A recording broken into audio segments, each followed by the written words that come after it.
پوچھے رکھنا اسلام میں کیسا ہے؟ جائز ہے، کٹانا بہتر ہے لیکن رکھنا بھی جائز ہے، مگر بڑھانا اتنا کہ اوپر کا ہونٹ کا کنارہ ڈھک جائے یہ جائز نہیں۔ سائیڈوں سے بڑھا لیں جتنی چاہیں لیکن ہونٹ کا کنارہ کھلا رہنا چاہیے، اور بہتر تو یہی ہے کہ جیسے حدیث میں ترغیب اعف الشوارب کہ مونچھوں کو کٹاؤ گھٹاؤ۔ عمر رشید کشمیر سے میرے دوست کا کہنا ہے کہ صحابہ کرام یعنی خلفائے راشدین کی فضیلت کے لحاظ سے اہل سنت والجماعت کے ہاں جو درجہ بندی پائی جاتی ہے وہ قرآن و حدیث سے ثابت نہیں، لہذا اگر کوئی حضرت علی کو افضلیت کے لحاظ سے پہلے نمبر پر سمجھتا ہے تو بھی ایمان میں کوئی فرق نہیں آئے گا۔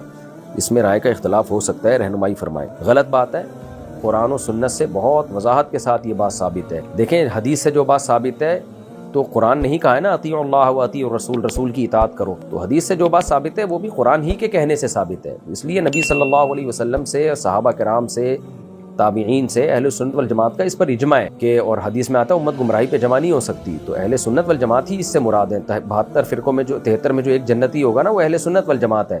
تبھی اس پر میں کئی بار بیان کر چکا ہوں، بہت سارے دلائل دے چکا ہوں، اب اس کی ڈیٹیل میں نہیں جاؤں۔ تو اہل سنت والجماعت کا اس مسئلے پر اجماع ہے کہ سب سے پہلا مقام ابو بکر کا، پھر عمر کا، پھر عثمان کا، پھر علی کا رضی اللہ عنہم اجمعین۔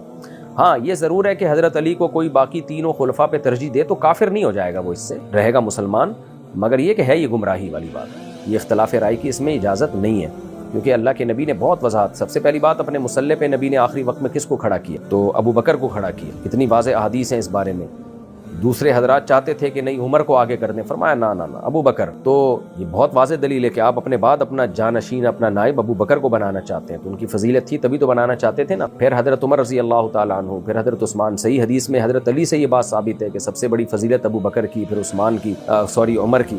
تو یہ اور اجماع بذات خود ایک مضبوط دلیل ہے۔ قرآن کہتا ہے کہ وَمَن يَتَّبِعْ سَبِيلَ غَيْرِ الْمُؤْمِنِينَ نُوَلِّهِ مَا تَوَلَّى وَمَن يُشَاقِقِ الرَّسُولَ مِن بَعْدِ مَا تَبَيَّنَ لَهُ الْهُدَى وَيَتَّبِعْ غَيْرَ سَبِيلِ الْمُؤْمِنِينَ نُوَلِّهِ مَا تَوَلَّى وَنُصْلِهِ جَهَنَّمَ، کہ جو اللہ رسول کی مخالفت کرے گا اور مومنین کے راستے کو چھوڑے گا، تو مومنین سے کون مراد ہیں؟ اہل اسلام، مسلمان، اہل سنت والجماعت۔ تو جو ان کے راستے کو چھوڑے گا تو جہاں جائے گا ہم اس کو جانے دیں گے۔ اس سے پتہ چلتا ہے کہ آپ کو عامۃ المسلمین کے راستے کو چھوڑنے کی اجازت نہیں ہے۔ تو عامۃ المسلمین جو امت کے سلف خلف چلتے آئے ہیں ان کا راستہ تو یہی ہے کہ سب سے پہلا مقام ابو بکر کا، پھر عمر کا، پھر عثمان کا، پھر علی رضی اللہ عنہم اجمعین۔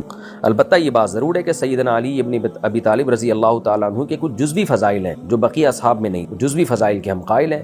آپ داماد رسول تھے، آپ جو ہیں نبی صلی اللہ علیہ وسلم سے نسب میں سب سے زیادہ قریب تھے، اور آپ جو ہے شجاع اور بہادری میں دوسرے اصحاب پر آپ کو فضیلت، علم میں دوسرے اصحاب پہ آپ کو فضیلت حاصل ہے۔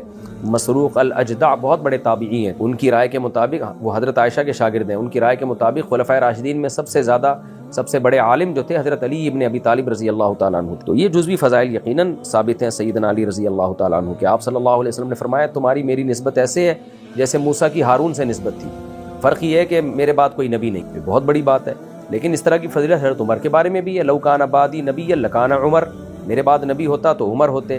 یہ فضیلت اس جیسی حضرت ابو بکر کے بارے میں بھی ہے۔ نبی نے فرمایا لو کنت متخذا خلیلا لاتخذت ابا بکر خلیلا، کہ خلیل میں کسی کو بناتا تو ابو بکر کو بناتا۔ خلیل انتہائی گہری دوستی کو کہتے ہیں۔ تو اللہ کے نبی نے فرمایا میرا خلیل صرف اللہ ہے، اگر اللہ مجھے خلیل بنانے کی اجازت دیتا نا تو ابو بکر کو بناتا۔